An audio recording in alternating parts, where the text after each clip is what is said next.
Hello guys. आज ये आप particle in a box rigid box one dimension के लिए ये थर्ड वीडियो और लास्ट है। मैंने इससे पहले दो वीडियो बनाए थे। एक में जो है हमने बॉक्स और उसमें जो है बॉक्स का कंस्ट्रक्शन और प्लस उसमें जो है हमने आइगन फंक्शन और आइगन वैल्यू निकाली थी। दूसरे वीडियो में मैंने आइगन वैल्यू या ऑफ एनर्जी के बारे में डिस्क्राइब किया। तीसरा जो ये वीडियो है इसमें आइगन फंक्शन पर डिस्कस कर रहे हैं कि आइगन फंक्शन कैसा होगा।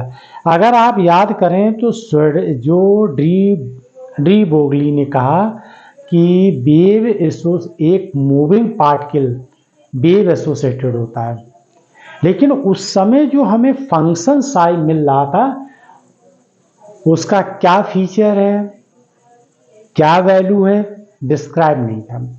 फेज वेलोसिटी, ग्रुप वेलोसिटी निकाली। उसके बाद श्रोडिंगर ने क्या किया, एक इक्वेशन दे दी। श्रोडिंगर ने टाइम डिपेंडेंट और टाइम इंडिपेंडेंट इक्वेशन दे दी। तो हमने टाइम इंडिपेंडेंट इक्वेशन यानी वन वेरिएबल स्पेस कोऑर्डिनेट पे बेस पर इक्वेशन लेके यहाँ पर आइगन वैल्यू और आइगन फंक्शन निकाल लिया। अब ये जो वैल्यू निकल कर आई है ये आइगन फंक्शन है, और इससे पहले जो हमने एनर्जी निकाली थी वो क्या थी, आइगन वैल्यू थी।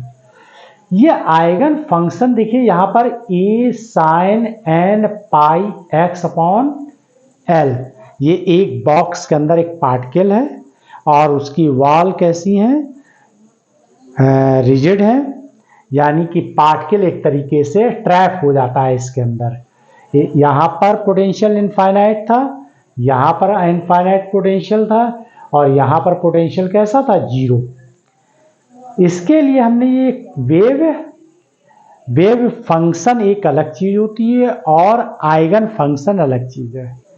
वेव फंक्शन अगर हम देखें तो श्रोडिंगर की टाइम डिपेंडेंट इक्वेशन है, जबकि टाइम इंडिपेंडेंट इक्वेशन जो है वो रिप्रेजेंट करती है आइगन फंक्शन को नोट कराती है। ठीक है ना, ये जरूर ध्यान रखिएगा कि आइगन फंक्शन और आइगन वैल्यू, आइगन फंक्शन और वेव फंक्शन दोनों में क्या डिफरेंस है ना।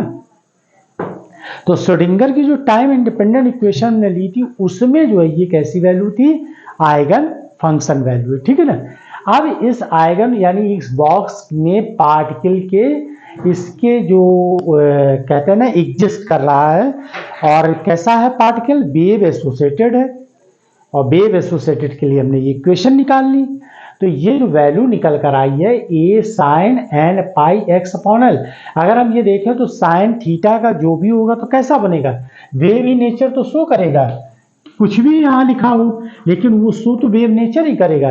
तो एक पार्टिकल वेव एसोसिएटेड होता है तो उसका जो हमें एक तरीके से फंक्शन निकल कर आया है वो जिसे हमने नाम दिया आइगन फंक्शन नाम दे रहे हैं। ठीक है ना, और ये स्पेस कोऑर्डिनेट पर डिपेंड है, यहाँ टाइम की कोई बात नहीं हो रही। तो ये वैल्यू निकल कर आई है साई एक्स यानी एक्स डायरेक्शन वन डायमेंशन के लिए A sine and pi x upon L, और हमने पूरा फंक्शन पूरा ड्राइव किया है। फर्स्ट वीडियो में ये पूरा किस तरीके से निकाल के लाए हैं वो पूरा ड्राइव किया है। अब देखिए इज कॉल्ड आइगन फंक्शन। अब आइगन फंक्शन यानी कि ये जो फाई है, सॉरी ये जो यहाँ पर हम साई यूज कर रहे हैं, इस साई की क्या क्या कंडीशन होनी चाहिए, Sai n and curly psi n by curly x are continuous होना चाहिए। कहाँ पर, केवल इनके एंड को छोड़ के, यानी कि जो वॉल है, जो हमने रिजिड वॉल की बात कर रहे हैं वहां पर, यानी पोटेंशियल वेल की बात कर रहे हैं, तो इसमें जो ये इसकी दीवारें एक तरीके से कह रहे हैं ये रिजिड है एक तरीके से। ठीक है ना, तभी यहाँ पोटेंशियल कैसा है, इनफाइनाइट है, ये पोटेंशियल इनफाइनाइट, और यहाँ पर पार्टिकल कैसा है, फ्री, क्योंकि इस पर कोई फोर्स नहीं लग रहा है। पोटेंशियल जीरो हो जाएगा तो पोटेंशियल ग्रेडियंट की वजह से minus d v upon d x equal to ये जीरो है तो फोर्स भी जीरो, तो पार्टिकल अंदर फ्री है। तो अब उसके लिए कंडीशन क्या, साई एन और करली साई एन अपॉन करली एक्स आर कंटिन्यूअस है accepted at the end of the box, यानी ये जो एंड है ये इसको छोड़ के बाकी पूरे में वो कंटिन्यूअस है। साई एन इज अ कैसी वैल्यू है? साई एक फाइनाइट वैल्यू है, पहली तो बात ये। दूसरी सिंगल वैल्यू है। ये बहुत इंपॉर्टेंट कॉन्सेप्ट है कि एक तो साई, जबकि यहां पर हमने साई जो यूज किया था, अगर हम ग्रुप वेलोसिटी और फेज वेलोसिटी की बात करें तो particle in finite wave associated लिया गया। लेकिन बाद में मैक्स बॉर्न ने 1926 में ये क्लियर कर दिया कि यहां पर जो है फाइनाइट कंडीशन आई है, psi n is a finite और single value of the function of x, यानी कि चूंकि वन डायमेंशन की बात कर रहे हैं, एक्स एक्सिस के अलाउन कर रहे हैं, तो ये कैसी वैल्यू होगी? सिंगल वैल्यू होगी। ठीक है ना। अब थर्ड क्या है? Probability density of the finding the particle is. अभी probability density of finding of a particle ये एक अलग टॉपिक से बनेगा इसका वीडियो, तो केवल अभी यहाँ तीसरा पॉइंट, यहाँ पर पार्टिकल कहां पर एग्जिस्ट कर रहा है उसके लिए हमने केवल यहां पर लिख दिया probability density of the finding the particle is. अब उसके लिए फार्मूला होता है p d x, integration psi n ये मॉड स्क्वायर निकाला डी एक्स, ये प्रोबेबिलिटी डेंसिटी होगी, ये फार्मूला होगी। इसके बाद आप देखिए, for a normalise wave function, particle एक बॉक्स के अंदर है, यानी ये पार्टिकल है। अब हमने इस पार्टिकल को, इस बॉक्स को यहां पर बना लिया, जो ये देखिए एंड क्या है, एक्स इक्वल टू 0 और एक्स इक्वल टू एल, और पार्टिकल यहां पर कहीं पर भी हो सकता है। ठीक है ना। इस फाइंडिंग हमें करनी है कि पार्टिकल की प्रोबेबिलिटी क्या होगी, है ना। एक पॉइंट पर फिक्स नहीं कर सकते, ये ध्यान रखिएगा। तो इस जगह पर हम आ रहे हैं कि हम ये फाइंड करेंगे कि पार्टिकल यहां से कहां पर होगा। ठीक है ना। तो प्रोबेबिलिटी डेंसिटी निकाल लेंगे। तो अब देखिए क्या करते हैं, for a normalise wave function integration 0 tends to l, box की लेंथ क्या है 0 टू एल है, 0 साई स्टार, यानी इसका कंजुगेट, पहले यहां पे लिखिए कंजुगेट और psi d x equal to 1। 1 का मतलब है पार्टिकल, देखिए प्रोबेबिलिटी होती है 0 से 1 के बीच में, ना नेगेटिव होती है ना 1 से ग्रेटर होती है। प्रोबेबिलिटी क्या होती है 0 से 1। अब पार्टिकल है ये, तो आपने कहा इस बॉक्स के अंदर है, तो इसका मतलब है आपने कंडीशन क्या लगा दी 1, यानी 100% है, तभी तो 1 लगाया है यहाँ पर। तो ये नॉर्मलाइज वेव फंक्शन कहलाता है जब हम यहाँ पर कंडीशन क्या लेते हैं 1 ले लेते हैं। ठीक है ना। अब इसमें हम क्या करेंगे, जो हमने ये आइगन फंक्शन निकाली है ये वैल्यू उठा के इस जगह पुट कर दीजिए। तो ये क्या हो जाएगा, इसकी वैल्यू हो जाएगी, साई की वैल्यू हो जाएगी, देखिए साई का कॉम्प्लेक्स साई स्टार है, लेकिन ये रियल नंबर है। देखिए यहां पर अब ये रियल आ गया, तो रियल का कॉम्प्लेक्स रियल ही होता है। ठीक है ना। तो ये आ जाएगा ए साइन एन पाई एक्स अपॉन एल, और ये साई स्टार की भी वैल्यू यही आ जाएगी। तो ए साइन एन पाई एक्स अपॉन एल, और ये क्या हो जाएगा डी एक्स, क्योंकि 1 डायमेंशन की हम कंडीशन लगा रहे हैं 1, और ये 0 टू एल हो जाएगी, ये डेप्थ हो जाएगी बॉक्स की। ठीक है ना। अब इसका हम इंटीग्रेशन करें, देखो ये ए और ए स्क्वायर है, ठीक है, और ब्रैकेट यहां पर आ जाएगा 0 टू एल, ये साइन स्क्वायर, और आप लोगों ने इंटीग्रेशन पढ़ा हुआ होगा, तो यहाँ पर इसका रिजल्ट क्या आएगा हम डायरेक्ट लिख रहे हैं, इस इतने का पूरा सोल्यूशन निकल कर आएगा।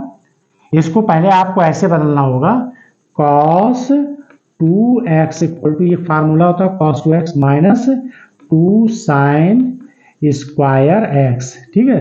तो sine square x equal to क्या हो जाएगा 1 माइनस कॉस 2x अपॉन 2। तो देखिए ये इस फॉर्म में, ये देखिए साइन स्क्वायर है, साइन स्क्वायर, ये पूरा जो किस तरीके से x की तरह काम कर रहा है, तो यहाँ पर cos 2x की जगह पे ये वैल्यू आ जाएगी। तो a स्क्वायर, और ये पूरा हम सॉल्व कर लेंगे तो सॉल्व करने के बाद हमें वैल्यू जो मिलेगी वो मिलेगी a/2, ये पूरा कैलकुलेट होके 1 आ जाएगा, यानी इस पूरे का कैलकुलेशन ये आ जाएगा l आएगा, सॉरी। तो यहाँ पर ये l यूज करिए, ये पूरा कैलकुलेट कर लिया, ठीक है ना। तो a स्क्वायर इक्वल टू क्या हो जाएगा, a स्क्वायर इक्वल टू ये 2 इधर ऊपर हो जाएगा और ये l नीचे आ जाएगा, और ये स्क्वायर है तो a इक्वल टू क्या आ जाएगा, a इक्वल टू हो जाएगा 2/l। अब ये जो आर्बिट्रेरी कांस्टेंट मैंने फर्स्ट वीडियो में माना था psi n x equal to a sine b x लेके किया था ना, ये याद कीजिएगा।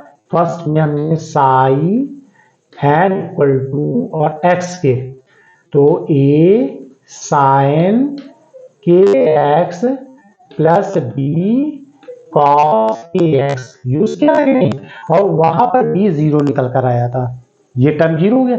अब ये a की वैल्यू क्या है, √2/l, ये वैल्यू इसमें पुट कर देंगे। जो ये हमने फंक्शन लिखा है यहीं से तो निकाल के लाए थे, ये फंक्शन इसी से। b की वैल्यू 0 थी तो हमारे पास इतना ये फंक्शन निकल आया था जिसको हमने आइगन फंक्शन नाम दिया था।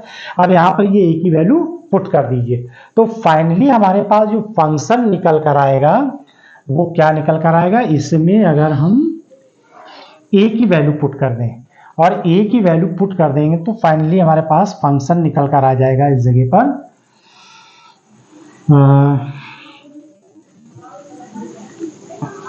यहाँ पर और ये इसको ऐसे कर दे रहे हैं a इक्वल टू √2/l, तो फंक्शन इक्वल टू क्या निकल कर आएगा, psi n x equal to a की वैल्यू 2/√2/l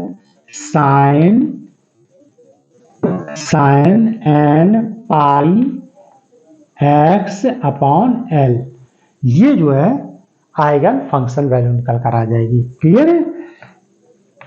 तो इस तरीके से सीन क्लियर हो गया कि किस तरीके से ये वेव एसोसिएटेड पार्टिकल बनेगा जाके।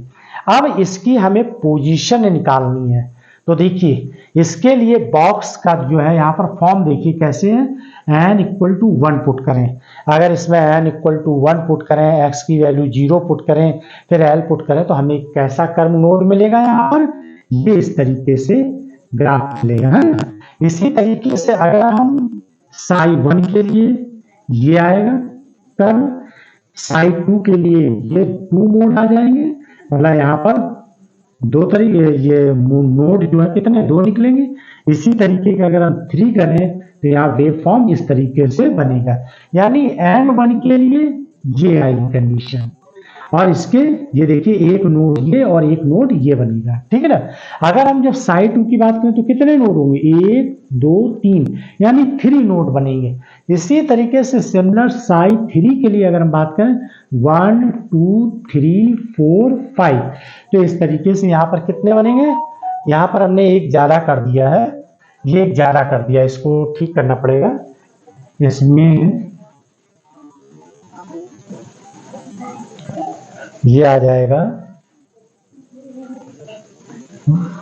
इसके लिए जो नोड बनेगा वो ये बनेगा, ठीक है ना। तो इसमें कितने 1 2 3 4 हो जाएगा। इसी तरीके से जब हम 4 ले लेंगे तो वहां पर 5 नोड हो जाएंगे। तो 2 नोड क्या हो रहे हैं, साई 1 के लिए, और 3 नोड किसके लिए, साई 2 के लिए, और जब हम साई 3 ले लेंगे तो 4 नोड हो जाएंगे। क्लियर है। ये तो हमने किसके लिए निकाला है, इस कंडीशन के लिए निकाला। अब अगर हम प्रोबेबिलिटी डेंसिटी यानी साई स्क्वायर ले लें, ये तो हमने साई की वैल्यू निकाली, उसके लिए हमारा ये निकल कर आया बॉक्स में वेव फॉर्म। अब इसी तरीके से अगर हम साई स्क्वायर का बनाएं, जिसे हम probability density of the finding the particle को फाइंड, यहां पर देखिए ये जो मिडिल पॉइंट है इसमें ये यहां पर पार्टिकल के पाए जाने की प्रोबेबिलिटी सबसे ज्यादा होगी। और अगर हम यही चीज यानी वेव अब यहाँ पे फाइंडिंग है तो हम इससे कंपेयर करके निकालेंगे पार्टिकल की पाए जाने की प्रोबेबिलिटी जो है मैक्सिमम कहाँ होगी। तो जब हमने साई स्क्वायर 1 के लिए निकाला तो तो हमें यहाँ पर ये मैक्सिमम मिडिल पर सबसे ज्यादा प्रोबेबिलिटी होगी इस केस में। अगर हम सेकेंड फंक्शन की बात करें यहाँ पर, यानी psi2 स्क्वायर के लिए बात करें, तो हमारे पास 2 देखिए मिल गए। और खास बात इसमें क्या है, एक और इंटरेस्टिंग है कि ये यहाँ को ये 0 पॉइंट भी देखिए मिल रहा है। इस 0 पॉइंट को छोड़, या 0 पॉइंट पे प्रोबेबिलिटी कैसे होगी, मिनिमम होगी पार्टिकल के पाए जाने की। तो यहाँ पर 0, यहाँ पर 0, यहाँ 0, लेकिन यहाँ और यहाँ मैक्सिमम, यानी अब पार्टिकल के पाए जाने की प्रोबेबिलिटी 2 जगह मैक्सिमम हो गई, ठीक है ना। इसी तरीके से अगर हम psi3 पे निकालें तो 3, देखिए इसके, ये 1, ये 2, ये 3 जगह पे प्रोबेबिलिटी की पाए जाने की यहाँ पर कंडीशन, यानी पार्टिकल यहाँ पाया जा सकता है। अब अगर हम ये बात करें कि कितने, अगर हम 5000 कर दें, 1000, 2000, 3000, 4000, अगर हम ऐसे करते चले जाएं और तब हम इसको अगर हम कंसीडर करें तो हमको क्या दिखाई देगा यहाँ पर, तब हमको ये इस तरीके से दिखाई देगा, ऐसे ऐसे इस तरीके से, जी मतलब बहुत पास पास हो जाएगा। या मान ली 10,000 है, 20,000 है, तो ये कैसा हो जाएगा, तो ये एक तरीके से क्लासिकल फिजिक्स की तरह काम करने लगेगा, यानी क्लासिकल मैकेनिक्स की तरह पार्टिकल की कंडीशन है। क्लासिकल में क्या होता है, क्लासिकल में पार्टिकल इस तरीके से एक्स के अलोंग अगर बात करें तो यहाँ पर क्लासिकल ये कंडीशन पाई गई है।